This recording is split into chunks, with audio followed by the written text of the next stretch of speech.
Ivavaksika tompoko afanao sy atanjao ny finoana ianao izany tokoa ny faniriany fonay ry Jesosy malalo makasitraka anao izahay manome voninahitra anao midera anao mankalaza anao Andriamanitra lehibe anao mahagaga fa na tsy mifampiresaka aza izahay mirahavavy mpanomponao izay nitory teo dia ny finoana no tianao atsatoka ty anatinay fa izany koa mbola hitarianao am'izao tory teny faharoa izao mideranao izahay am'izany ary mangataka ny fanahinao masina mba hoeto mangataka anao mba hanendry ny lelako mangataka anao mba hiteny amin'ny fonom-piaina avy Jesosy io voninahitra anao reriany.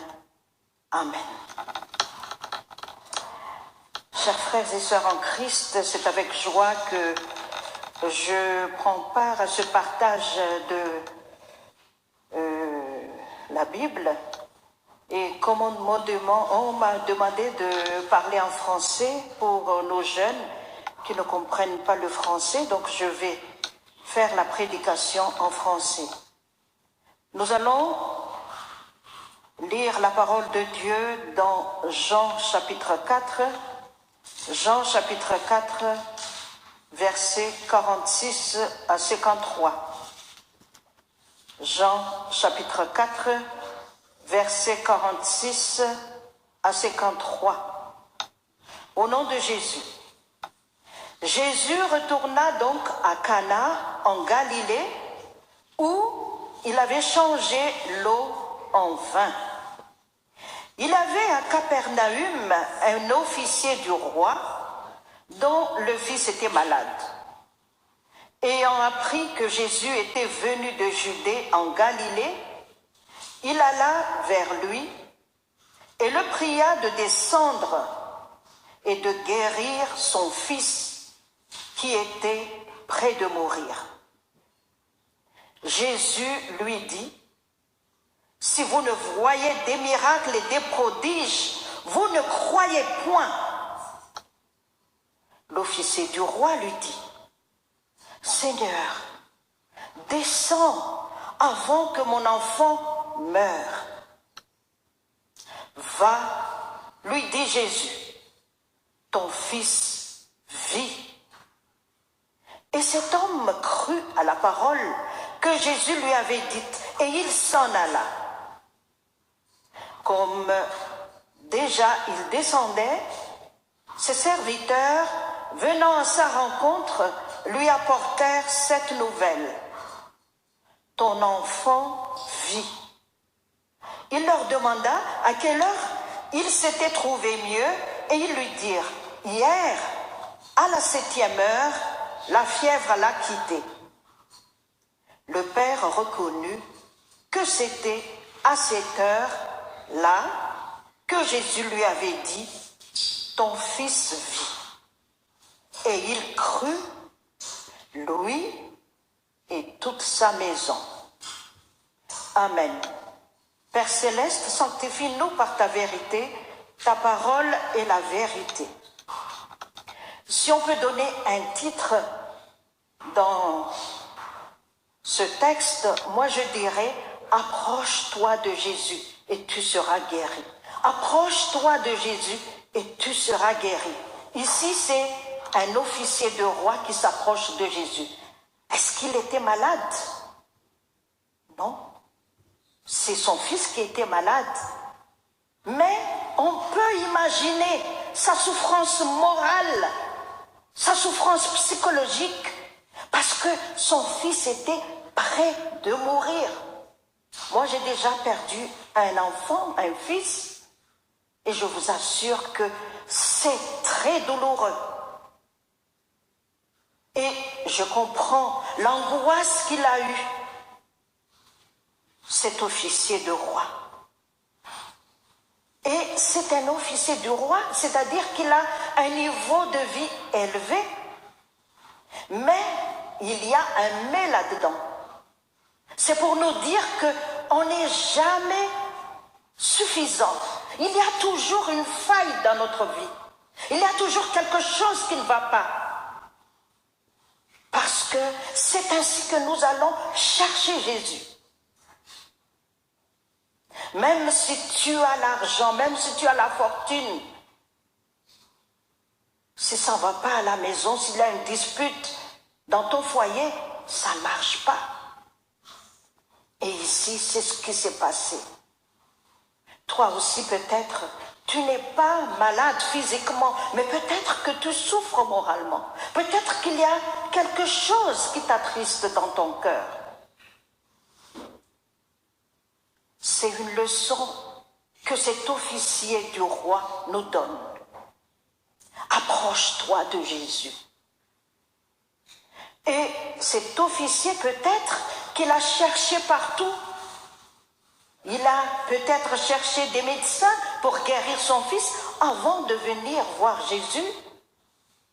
Mais la chose que je t'apprends ce soir, cherche Jésus en premier lieu.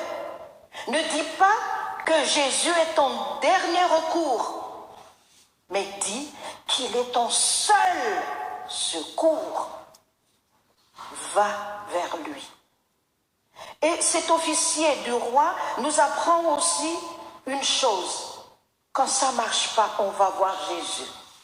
Oui, comme il a été dit tout à l'heure, nous avons beaucoup de difficultés dans cette vie. Va chercher Jésus. Ce Jésus qui dit, si vous me chercherez, si vous me cherchez, vous me trouverez. Si vous me cherchez de tout votre cœur. Oui, il se laisse trouver, comme ici. Parce qu'en réalité, c'est lui qui vient nous chercher. Et il n'attend que ça, que nous nous approchions de lui. Mais ce qu'on t'enseigne aussi aujourd'hui, n'attends pas que quelque chose ne va pas bien dans ta vie avant de venir voir Jésus. Approche de lui à chaque instant de ta vie. Qu'il fasse beau ou qu'il pleuve, approche vers Jésus. Car il y a toujours quelque chose qui nous manque dans notre vie. Nous avons besoin de Jésus. Nous dépendons de lui. C'est pourquoi nous sommes des êtres limités. Nous avons besoin de Jésus qui est illimité, qui est infini, qui est la plénitude. Moi aussi, j'étais interpellée par cet officier du roi parce que quand j'ai regardé un peu la distance entre Capernaum et Cana, c'est au moins 30 kilomètres. Et je ne sais pas s'il s'est déplacé à pied ou à chevaux, mais il a mis presque 24 heures pour y aller. Parce que nous avons vu là, lorsque ses serviteurs sont venus à sa rencontre, les serviteurs ont dit, « Ah, ton fils vit, il a été guéri la veille, hier. » C'est pour vous dire que cet officier du roi était vraiment prêt à tout faire pour aller chercher Jésus. Et toi, tout à l'heure, on a parlé des gilets jaunes. Et nous voici ici. Il a des difficultés pour aller chercher Jésus. Parce qu'il a toujours des obstacles. Et le diable ne nous laisse pas aller selon notre propre volonté pour servir Dieu. Il met toujours des obstacles. Mais que ces obstacles ne t'empêchent pas d'aller chercher Jésus. Et notre avantage, c'est que Jésus se laisse voir là où nous sommes. Là où nous sommes et à n'importe quel moment, il se laisse voir. Il est là, près de toi, à chaque instant de ta vie. C'est un peu comme le téléphone portable. N'importe où, tu peux l'appeler. Mais c'est mieux que le téléphone portable. Parce que ces réseaux sont toujours libres, accessibles. Approche-toi de Jésus par la prière. C'est lui qui dit, va dans ta chambre, ferme la porte et prie. Ton Père t'écoute, il te voit. Et cet officier,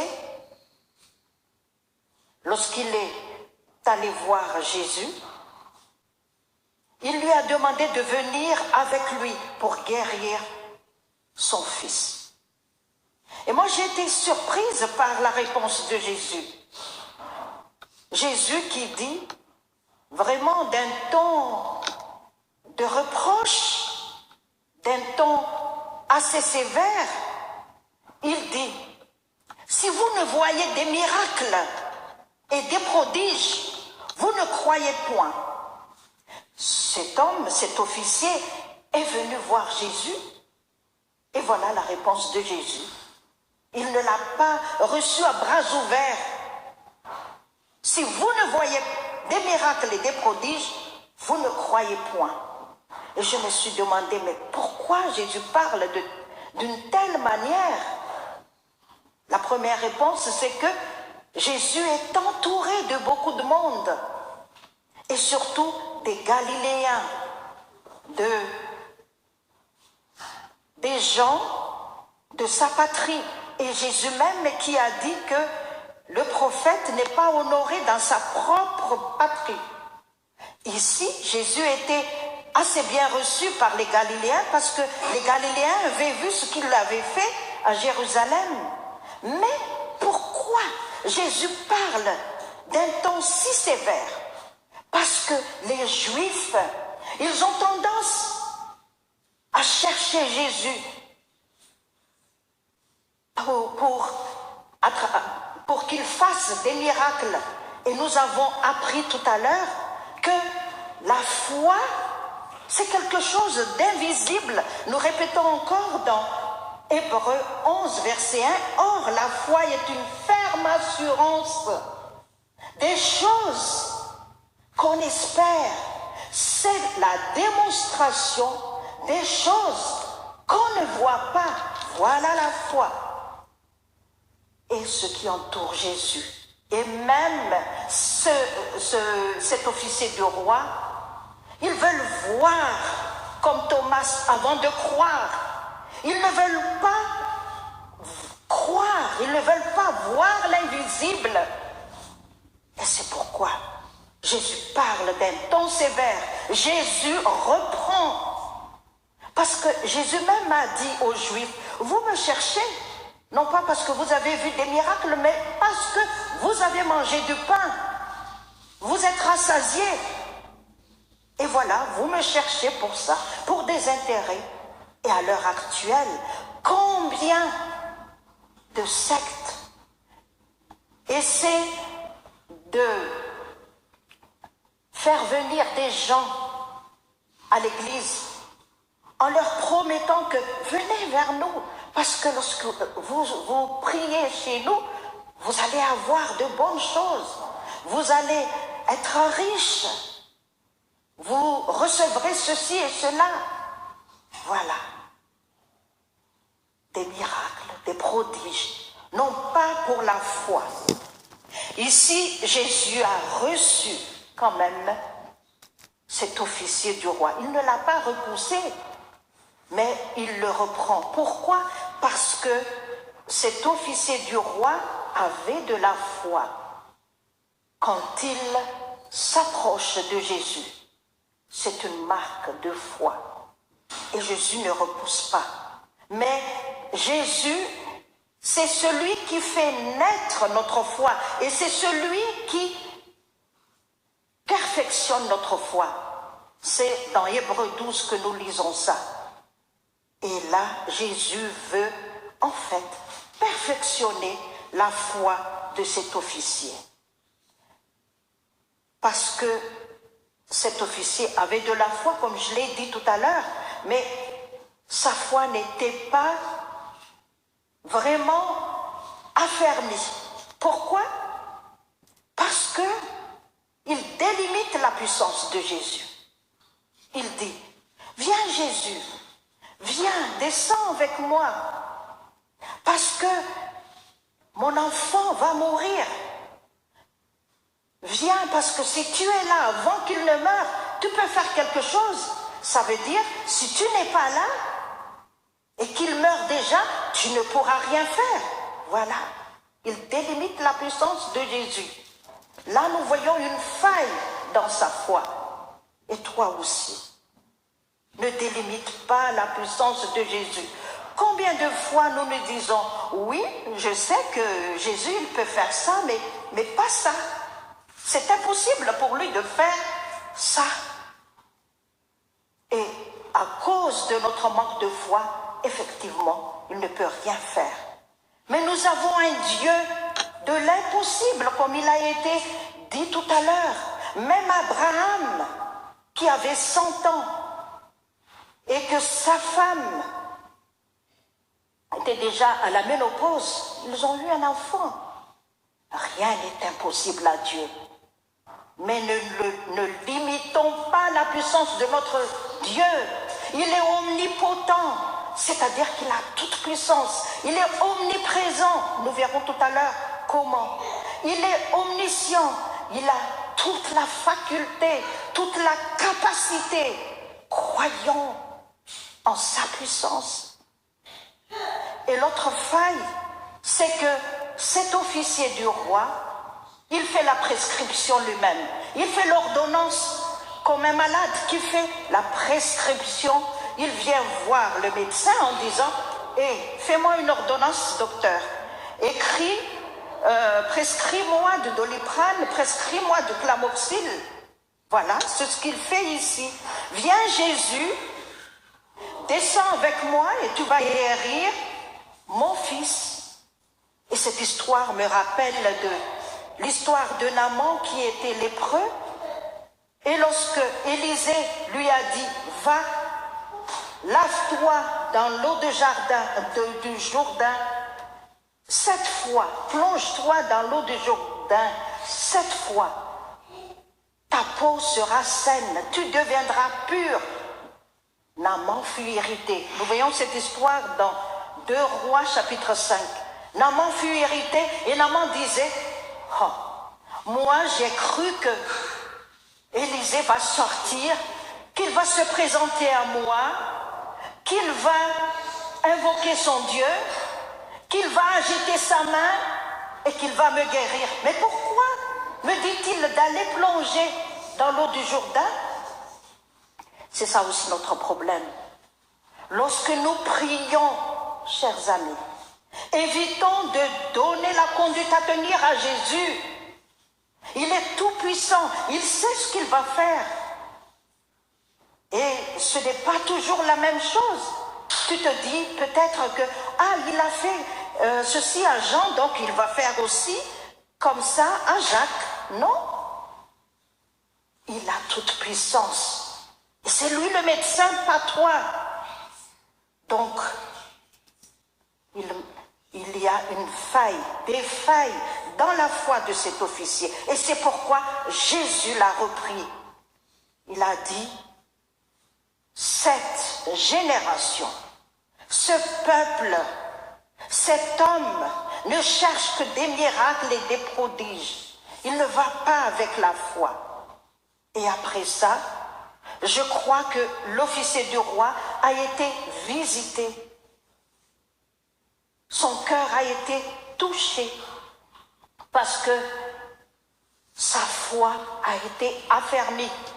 Il est dit dans 1 Jean 5,10 que celui qui croit au Fils de Dieu a une révélation divine en lui. Et je crois que cet homme a eu une révélation divine de ce qu'est Jésus, de ce qu'est Jésus qui est devant lui. Et Jésus lui a dit, va, ton fils vit. Et il n'a plus discuté. Il n'a pas dit, mais je t'ai dit de venir avec moi, Jésus, mais pourquoi je vais rentrer seul? Non. Il croit en cette parole. Il est parti, rentré chez lui. Et nous avons vu, en lisant l'histoire, que c'est à la même heure, où Jésus dit, ton fils vit, que le fils a été guéri. Voilà notre Dieu omniprésent. Il est présent partout. Il est tout puissant partout. Peut-être que cet officier au début a voulu que Jésus vienne avec lui, qu'il touche l'enfant et le guérisse. Non. Va, a dit Jésus, ton fils vit. Parce que ce que nous devons savoir, lorsque Jésus guérit, non pas seulement la guérison physique qu'il cherche, avant tout la guérison spirituelle. Et comme j'ai dit tout à l'heure, cet officier n'était pas malade physiquement, mais il souffre dans son cœur. Mais maintenant, il est guéri. Il est guéri, son angoisse est partie. Il avait la foi. La foi, c'est ce que nous avons défini tout à l'heure, mais c'est aussi la confiance intégrale, totale, absolue en Jésus, en Dieu, au Saint-Esprit, et aussi la communion de vie avec Jésus, et aussi la connaissance de Jésus dans tous les plans, sur le plan spirituel, sur le plan moral, dans le cœur. C'est Jésus qui vit en toi. Voilà la foi. Et maintenant, cet officier a eu la guérison. Il avait la foi. Et voilà aussi, son fils est guéri. Et non seulement son fils qui a eu la guérison, mais tout le monde dans sa maison. Moi, je pense que cet officier, il a évangélisé toute sa famille en disant, savez-vous que voilà ce que Jésus m'a dit? Et toi aussi, lorsque tu as rencontré Jésus, sois comme cet officier, sois comme la femme samaritaine qui, lorsqu'elle a rencontré Jésus, elle a abandonné sa cruche, elle a évangélisé toute la ville. Et toi aussi, évangélise ta maison. Proclame la bonne nouvelle autour de toi. Et pour terminer, je reviens sur l'heure. Il y a le temps de Dieu, ce qu'on appelle le kairos. À l'inverse du chronos, le kairos, c'est le temps de Dieu. Le temps que Dieu prévoit pour accomplir son dessein, pour accomplir ce qu'il projette de faire. Et ce temps, c'est un temps immuable, comme la venue de Jésus, comme la mort de Jésus sur la croix. Avant le temps de la mort de Jésus, les Juifs cherchaient à le lapider. Une fois, ils ont voulu le jeter du haut d'une montagne, mais ce n'était pas encore l'heure et Jésus a pu se faufiler. Et ici aussi, c'est le temps, chers amis, c'est le temps que Jésus a prévu de guérir cet enfant parce que son père a déjà été restauré dans sa foi, fortifié dans sa foi, c'est le moment qu'il a choisi également pour guérir cet enfant. Et voilà la réponse à la prière. Des fois, nous avons immédiatement une réponse à notre prière. C'est l'heure de Dieu. Pas avant, ni après, mais jamais en retard. Parce que dans Ecclésiaste, il est écrit que l'Éternel fait toutes choses belles en son temps. Mais des fois, le Seigneur tarde à nous répondre. C'est aussi l'heure de Dieu. Mais il a son plan. Mais quoi qu'il en soit, si nous croyons en Jésus, si nous lui faisons confiance, sachez que tout ce qu'il fait est bon pour nous. Pour conclure, chers amis, approche-toi de Jésus ce soir. Approche-toi parce que c'est lui qui vient à toi en fait. Et il n'attend que ton accord pour que tu l'acceptes. Il dit, comme Paul dit, c'est le moment favorable, c'est le jour du salut. Aujourd'hui, si tu entends sa voix, n'endurcis pas ton cœur. Approche-toi de lui et tu seras guéri. À lui seul soit la gloire pour les siècles des siècles. Amen. Nous allons prier. Seigneur, merci pour ta bonté. Merci pour ta parole. Fortifie notre foi, Seigneur. Perfectionne notre foi, Seigneur.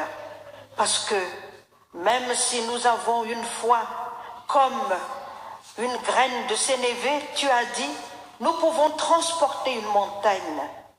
Mais agrandis notre foi, Seigneur. Merci parce que tu ne nous regardes pas avec notre faiblesse, avec la faille dans notre foi, comme tu as fait avec cet officier du roi. Même s'il avait de la faille dans sa foi, tu as quand même exaucé sa prière, comme tu as fait avec tes disciples. Même si tu leur as dit, mais où est votre foi? Tu as quand même fait taire la tempête. Et c'est ta parole qui fait vivre, quand tu as dit, ton enfant vit, c'est cette parole qui fait vivre, Seigneur. Merci. Que ta parole nous vivifie aussi, Seigneur. Et que vraiment nous ayons la foi en toi. À toi seul soit la gloire, au nom de Jésus. Amen.